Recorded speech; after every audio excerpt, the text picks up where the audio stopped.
Life is Strange has always been a divisive franchise. For everyone who holds the first game as one of the best stories to come out of the medium, there's another who thinks it's boring, corny, or otherwise a poorly written mess. Some think 2 is too different, others think True Colors is too derivative. Ask anyone where they stand on any of these games and you will get a completely different answer every time. But I think most fans would agree that somewhere along the way, this series lost what made it special. And that's what we're here to discuss. But before we get into all that, we gotta ask ourselves, what was it that made Life is Strange special?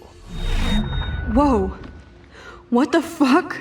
A lot of people describe the first game as a lightning in a bottle type situation, and I think a lot of that comes down to Max's powers. It's not just that Don't Nod made reloading your save file a core gameplay mechanic, it's the way they integrated it into an otherwise down-to-earth coming-of-age story. You go in thinking you're just some normal high schooler who can't do nothing more than walk, talk, and walk slightly faster, you know, your standard Telltale-like affair. Then the game says, nah, you're a human time machine now, have fun. Hold down L2 and watch the world bend to your will. Undo any decision, be 10 steps ahead of everyone around you. It's fun and immediately helps set this game apart from other choice-driven games. I think a big part of why it works is because otherwise you are just a normal person. Max isn't like a superhero, she's a weird photo student moving through life the same way any of us would, encountering normal people in a mostly true-to-life setting. This contrast helps the supernatural stand out as something truly special, and its presence helps get you invested in this more slow-paced,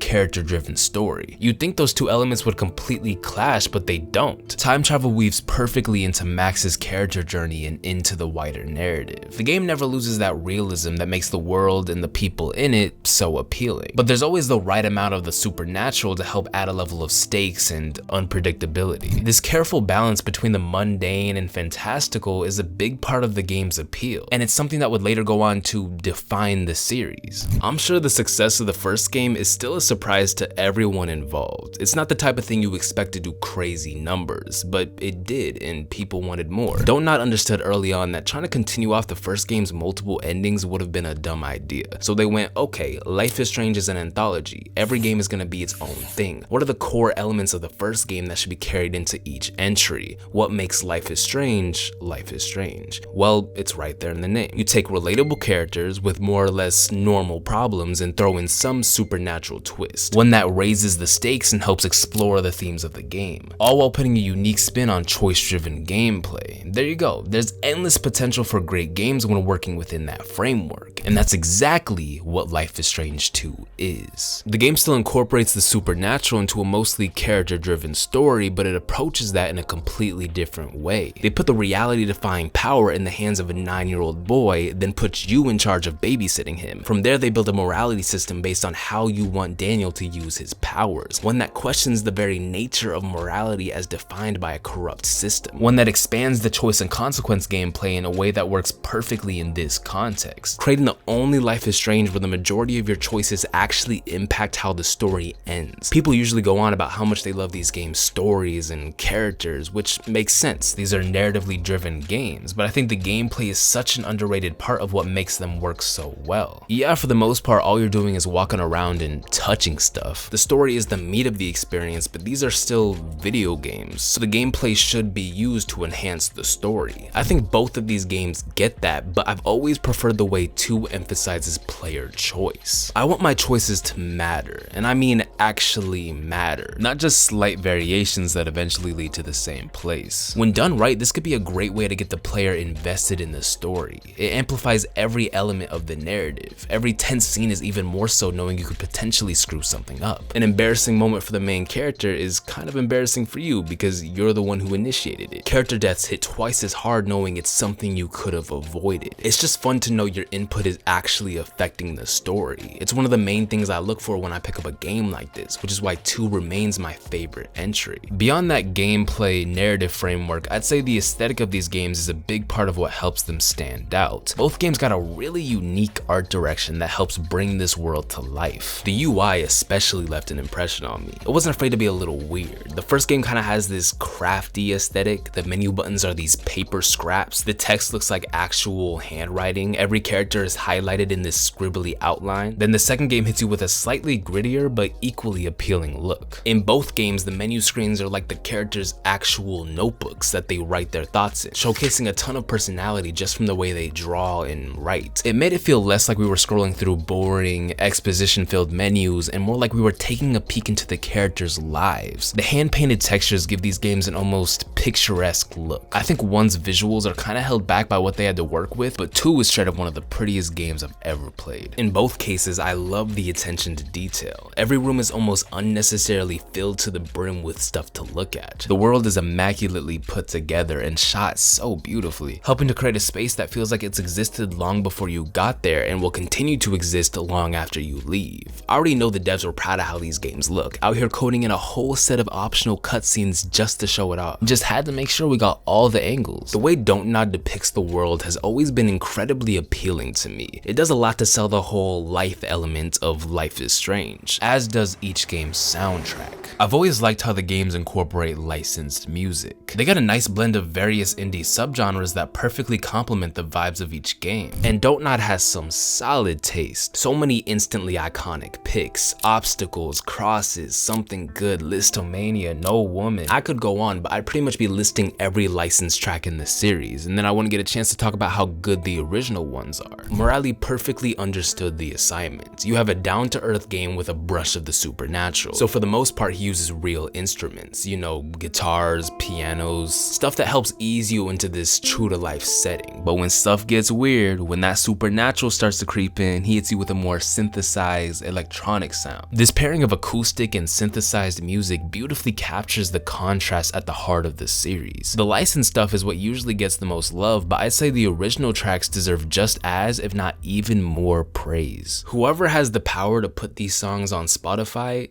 do it. Everything I've mentioned so far are huge parts of what helps this series stand out, but I'd argue there's an even bigger piece to the puzzle: artistic integrity. Life is Strange feels like it was made with the sole purpose of telling a story Don't Nod was passionate about telling. It wasn't about achieving mass market appeal or selling as many copies as possible. It was about creating something true to the studio's vision, something that would stick with people. The first game is a slow-paced, female-led, queer-coded game released in an industry dominated by guys killing things. When they were pitching it to publishers, some of them were trying to make Max a boy, but Don't Nod stayed true to their name, locked in on their vision, and it paid off. Life is Strange was a hit, one praised for how bold it was, and they were lucky enough to garner fans that would appreciate more games like it. So what did they do? They made something completely different. Oh, millions of people fell in love with our small town time-traveling mystery? Cool, here's a road trip story about two brothers on the run from the cops. On the surface, 2 is nothing like the first game, and once again an extremely risky move by Don't Nod, one that shows where their priorities lie. Everything comes second to the studio's creative vision, and it gives their games this feeling of earnestness that you can't help but respect. Without making this intro an hour long, that's how I describe the appeal of Life is Strange. Don't Nod's overall approach to design paired with their unbridled sincerity is what makes this series special. That's what made me a fan. It wasn't any specific character or location, it was the very DNA of this series that made me want more. I would always brainstorm what could be the next power, imagine what type of characters they could put in, where it would all take place, what kind of issues they could spotlight. After playing these 2 games, this series quickly became one of my favorites. Then Decknine came in. Alright, so for those of you with lives, Don't Nod is the team who worked on Life is Strange and Life is Strange 2. They created the series, but it's owned and published by Square Enix. While Don't Nod was busy with 2, Square had Decknine work on Before the Storm. Once both games were done, Don't Nod left to do their own thing, so Square had Decknine take over as the main developers for the series. They would go on to bring us True Colors and Double Exposure, and for me and a lot of others, their games failed to meet the bar set by Don't Nod's entries. A lot of people blame Decknine for the decline of the franchise, with Double Exposure being a financial failure and the most universally disliked game so far.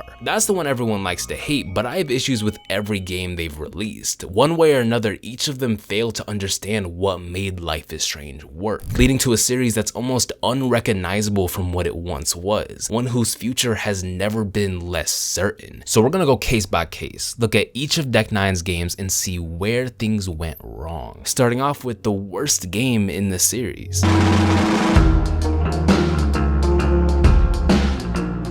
Even the idea of a choice-driven prequel doesn't sit right with me. How much can our choices really impact the story when it leads right into a game that starts the exact same way no matter what, you know? So already I gotta accept that Before the Storm isn't gonna scratch that itch, which is cool. There are other ways to make the game fun, but then they go in and remove every hint of the supernatural, instead leaning heavily into the teen drama slice of life side of the series, which means instead of a cool superpower to help spruce up the gameplay, the core mechanic is talking back to your parents. I'm not joking, this is real. And you know what? Maybe it could have worked if the game didn't have some of the weakest writing in the entire series. It's funny how everyone in town praises Chloe for being the realest girl around when she's the most wannabe tough guy I've ever seen. She flips off inanimate objects, she walks like she just got the chillin' like a villain rundown, and she's cursed to only speak in the corniest dialogue known to man. I'd be lying if I said the first game didn't have its fair share of cheesy lines, but I don't know, at least that had some charm to it. Plus, it was clear the developers knew it was a little corny. They wanted the characters to talk weird because that's how teens sound. Maybe not this way specifically, but you know how teenagers be, we kinda just be saying stuff. I think it's just a universal fact of life that the first game captures in a pretty timeless way. And Before the Storm, it feels like the writers wanted Chloe to sound like a badass rebel, and this was the result.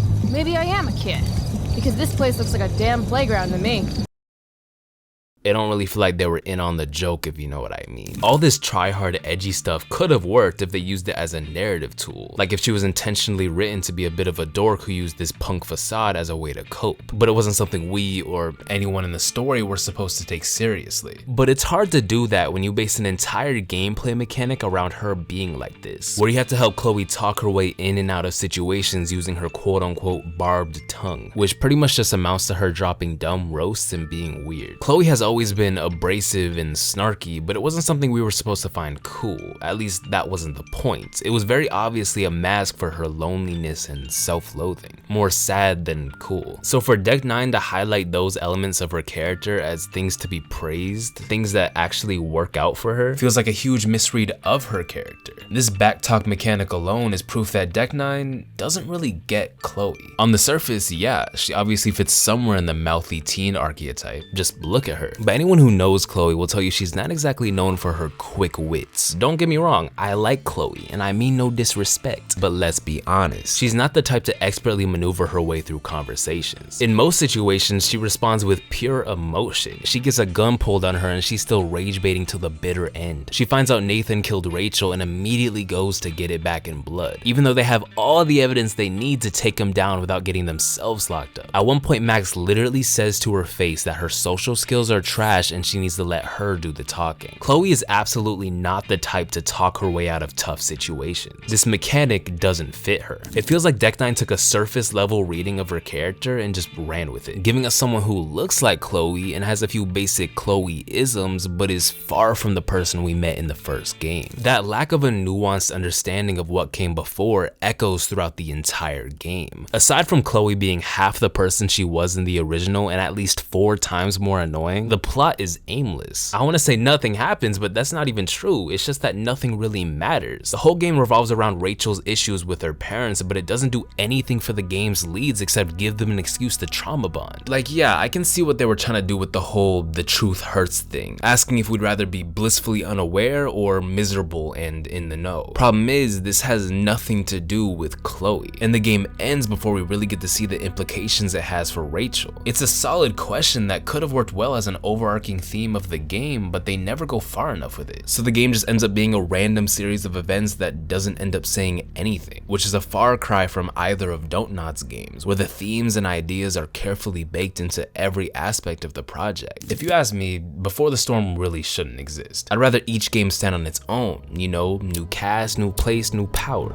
But I will admit, I don't hate the idea of exploring Chloe's character like this. I see potential in a prequel that acts as more of a character study than anything else. There's a story to be told here about a sad, lonely kid who lets herself get taken advantage of by a progressively more destructive love interest. We still don't know exactly what kind of person Rachel was, but I'd say the first game provides more than enough evidence to suggest that she was, at the very least, a problematic person. So that's what I expect to see in a prequel spotlighting her character. Before the Storm recognizes this, but it doesn't really want to commit to it, because Decknine's Rachel really isn't that bad. You can see the seeds of a more destructive person. She's described as a great actress. She's likened to fire, something that burns bright but ultimately destroys. And I guess she poisons Victoria, but that last one is played as a joke and the rest don't actually go anywhere. She's more or less a pretty decent friend throughout the entire game, and Chloe is immediately head over heels for her. That's how their relationship starts and ends, and the game isn't interested in going any deeper than that, which I'd say is its biggest failing. You can tell they want to explore the toxic side of this relationship, but they also want Rachel to be this super likable character and have this perfect dynamic between her and Chloe. You could have had both, a toxic person masked in the facade of a perfect friend, but the game doesn't know how to naturally incorporate both elements into her character, so they kind of just have people say how bad she is and hope the player believes them, creating this huge disconnect between how Rachel is described and how she actually acts. And in the end, the game doesn't go anywhere with any of it. What would have been the most interesting part of their dynamic to explore is reduced to hints and nods. I think one of this story's biggest issues is that it takes place over the course of like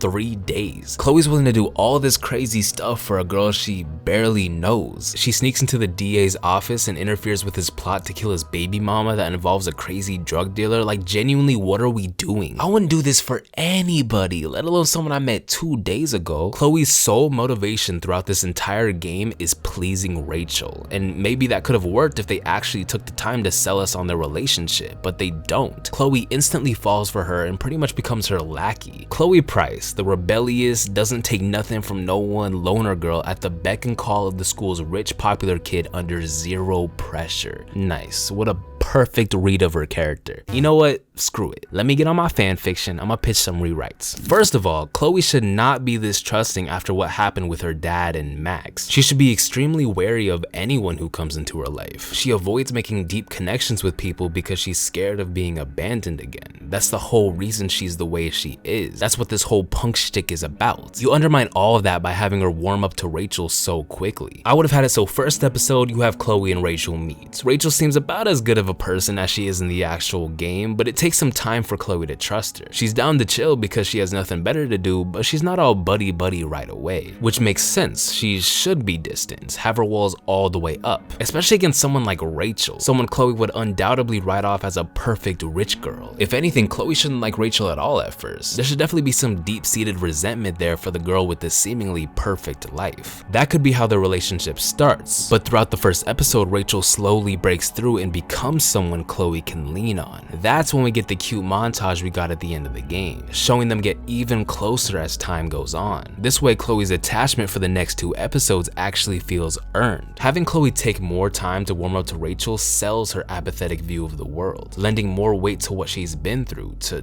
who she is. It helps Rachel's character too. The game wouldn't just tell us that she's great with people, we'd actually see it in the way she gets through to someone as closed off as Chloe. And honestly, man, just make it so Chloe and Rachel get together no matter what. It shouldn't be up to the player to decide. Chloe describes her as her angel at the start of the first game and has a mental breakdown when she finds out she slept with Frank. Stop playing. They were together, or at the very least romantically involved. I know this is sounding a whole lot like Amber Price propaganda, but I promise y'all I couldn't care any less about any Life is Strange ship. I just want good stories, and I'm all for player choice, obviously, but some stuff gotta be set in stone for the sake of the story. If you make a relationship optional, it's almost doomed to feel like an afterthought. Having the romance be canon makes it so that you can actually flesh it out and have it be a core part of the narrative. Throughout the game, Rachel would become progressively more destructive and borderline abusive, but Chloe, being desperate for connection, lets it slide, forcing herself not to confront it, which would tie nicely into that whole truth versus happiness thing. Some of y'all might be screaming at me asking why I want Rachel to be like this. Well, here's the thing. This is the type of game that desperately needs to prove why it exists. If you're gonna flesh out this era of Chloe's life and remove the mystique behind Rachel's character, you better have a good reason. You better have an important story to tell. Before the Storm doesn't convince me that they had either. Chloe and Rachel's relationship,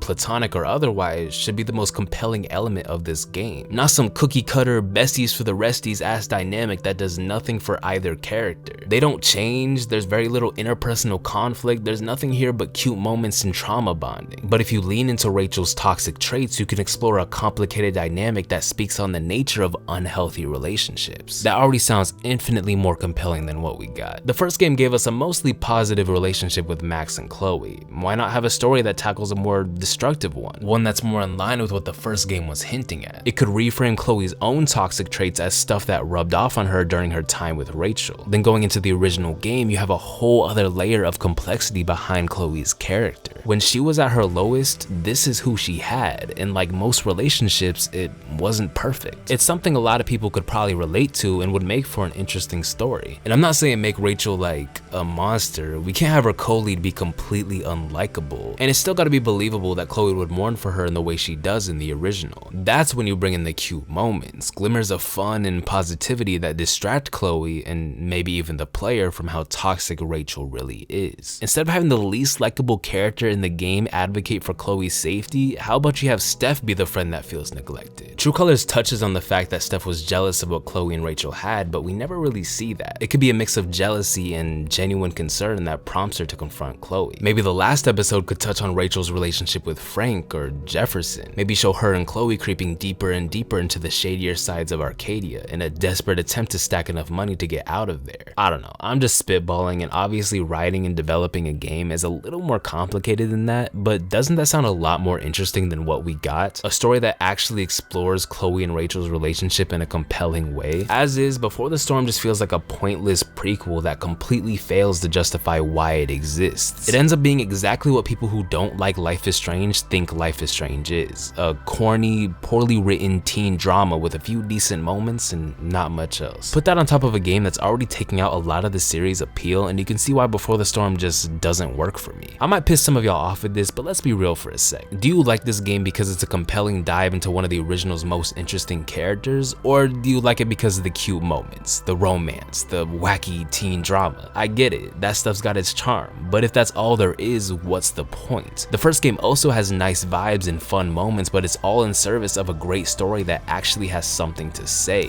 For a game that desperately needs to prove why it exists, Before the Storm is way too comfortable doing so little with its narrative. So yeah, Decknine's first entry was a huge miss for me, but I'll give it this: the music is amazing. I think that's why so many people like this game. They hear one of these tracks and it gaslights them into thinking it was good. Seriously though, they did their thing with this soundtrack. It leans heavily into a more atmospheric, grungy vibe, which is perfect for a character like Chloe. I just wish it was attached to a better game. I think a consequence of this game coming out right after the first is that it tricked people into thinking this was the Max, Chloe, Arcadia Bay show, when that clearly wasn't Don't-Not's vision for this series. So until Double Exposure was announced, you had people begging for Max and Chloe to come back, for the fabled Max and Chloe sequel. I don't think instantly pandering to them with a prequel to the first game helped quell that at all. I think that's what contributed to 2's initial poor reception. Max, Chloe, and Arcadia Bay aside, they had built this series up to be a small town mystery. So when 2 comes in and completely flips that on its head, it's gonna be hard for people to accept. After 2, a lot of people were clamoring for a return to form. That's where True Colors comes in.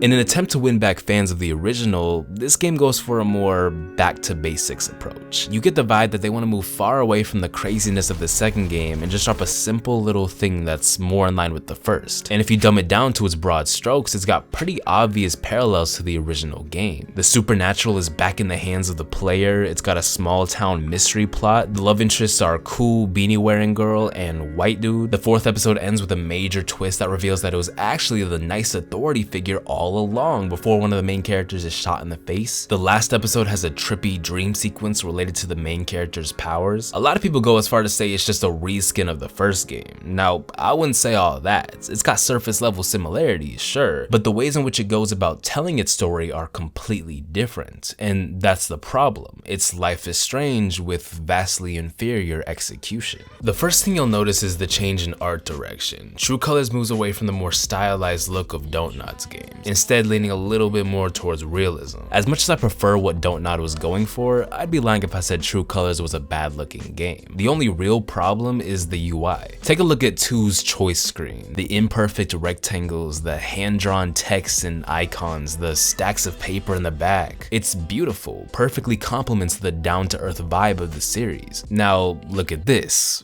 What happened? The charm is completely gone. Instead of an immersive, diegetic look, we get this generic, overly simple one that feels like it could exist in any other game. This problem carries right into double exposure, and it's especially apparent when you look at Max's new journal. In the first 2 games, the journals felt like something that could believably be made in someone's spare time, especially in 2, where the words are kind of sporadically dotted all over the page with random doodles here and there. Like I said, it was a great way to showcase the main character's personality in a subtle and creative way. In double exposure, the journal feels overproduced. It looks less like a series of notes and drawings someone did in their free time and more like a bunch of art someone was hired to draw for a video game. The line art looks way too clean, there's too much color, it just lacks personality. You can't convince me for a second that this was Max's handiwork. This is a corporate commission. It breaks immersion and reveals the journal for exactly what it is: exposition. It doesn't look bad, it just completely misses the point of why Dontnod's journals were designed the way they were, which pretty much summarizes everything wrong with Decknine's art design. Just look at the game's logos. You can see the exact moment the soul got ripped out of the series' art direction. If I were to guess, I'd say these changes were made to make the series more broadly appealing. You wouldn't want to scare people off with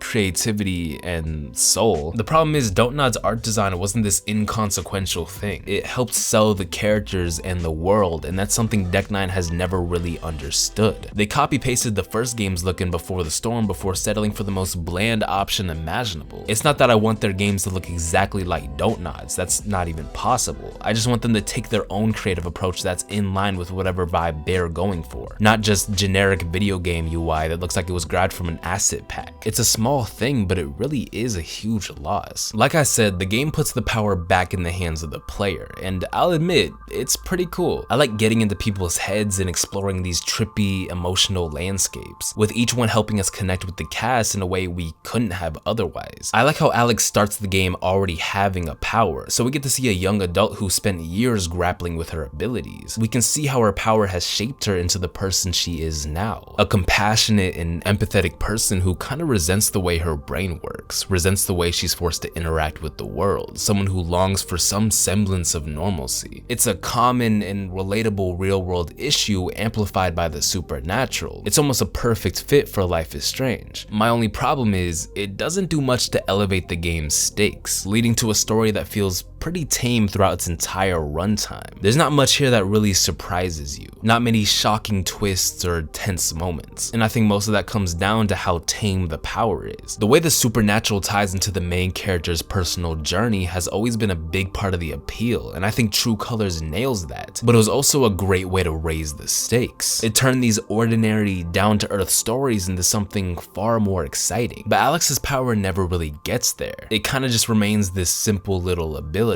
because True Colors isn't trying to be more than a simple little game. Maybe this isn't the series I should go to for high stakes plots, but I don't know. I feel like the first 2 games made it a point to really have the supernatural raise the tension. Think about all the craziest moments from the first 2 games. Max rewriting history at the end of episode 3, her escaping the dark room, the heist or border scenes in Life is Strange 2. Not only is the supernatural the catalyst for most of the exciting moments, it also gives the characters a way to deal with them. Alex's powers are pretty much just souped up empathy. If you put her in any of these situations, she's not lasting long. So any conflict she's a part of is naturally gonna have to be more low-key, which is fine. There's nothing wrong with writing a story that highlights interpersonal conflict above all else, where the stakes are based in your relationships with the characters rather than who lives and who dies. But if that's the case, then you gotta go as far with that as you possibly can. I think they were onto something by giving Alex the ability to take people's emotions, but they never go far enough with it. The consequences of doing something like that are never fully explored. This could have had the same narrative importance as Max finding out she can move through pictures, something that completely shakes up the way the power affects the story. It's not this cute little superpower anymore. It's a complex ability that has the potential to genuinely affect people. Alex's abilities pretty much plateau after the first episode, and the stakes don't see much more change. And I think this all contributes to a general lack of impact when it comes to the choices and endings. endings. I think with any decision-based game, having branching outcomes is the best way to lend weight to the player's choices. And technically, True Colors has a more varied finale than the first game, with its 2 endings having variations depending on who you romance. But because the story is so chill, it feels like your decisions don't really matter. At the end of True Colors, you're asked if you want to stay in Haven or leave to go play music. It's a solid choice, but how much does it actually matter? Alex can always stay in Haven then go pursue music later, or she can come back to Haven after doing music for a while. It's not really a life-altering choice, you know? And it leads to these short, unimpactful 30-second cutscenes that are supposed to cap off Alex's story forever. In Don't Nod's games, the final choice was always a high-stakes decision, some no going back type stuff. Each set of choices would involve the supernatural, and whichever decision you made would define the future of these characters forever. It'd lead to lengthy ending cutscenes that closed out each game with an emotional bang. In the end, your final choice really felt like it mattered. That's all a big part of what made these finales stick with me, what made these games stick with me, and it's one of the many ways True Colors falls short. It's not a bad ending, it just packs absolutely no punch, feeling about as tame as the rest of the game. In general, Decknine's entries always make the choice and consequence gameplay feel like a formality, something that's only here because it's a Life is Strange game, not because they actually know how to implement it in a compelling way, in a way that complements the story, which sucks because True Colors would have been the perfect game to feature a ton of branching outcomes. Think about it, the whole point of True Colors is human connection, Alex building emotional bonds with the people of Haven. The last confrontation with Jed kind of shows you how well you've done that. To get people to side with you, you have to have gained their trust in some way.